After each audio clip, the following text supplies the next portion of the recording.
sis, magluto ta karon, magkuan tag mantika aron diri sa kalaha. Magluto tag sudan sa panihapon karon. So, iuna sa nato ning ining tanglad. Then, ahos. Then, sibuyas. Tapos, ato ning i-mix. Moro gid ni mga lods, mga sis, ang ato ang sudan diri karon sa probinsya kay pinobre ra gud pero dami man ang lasa ani.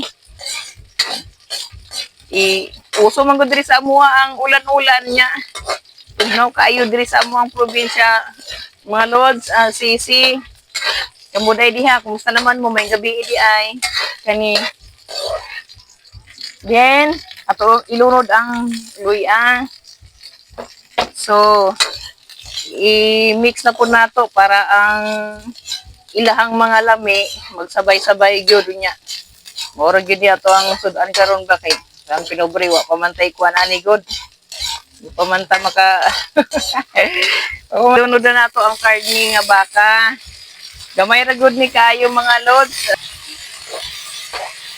Kita ninyo karon ang kuan sa karning baka mga lods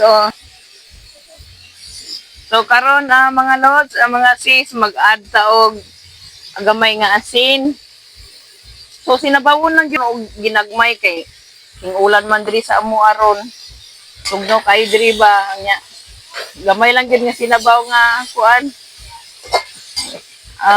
Karning baka ni sa mga sis lods.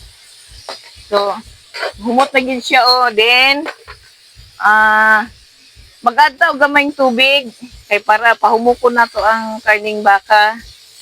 Then i-cover sa nato og mga pila ka minuto, siguro mga 10 minutes. Sige, hello mga lods, mga sis, na di akong niluto Gisagulan lang gyud nato ni gamayng repolyo og bagyo pitsay, ug gamay nga tanglad. Pangpalasa lang gid ni siya kay bugnaw kayo ba may na lang ni sudan na mo diri sa panihapon mga onde ita mga lods mga sis na siya ang kuan luto na ni siya man na siya og kuan luto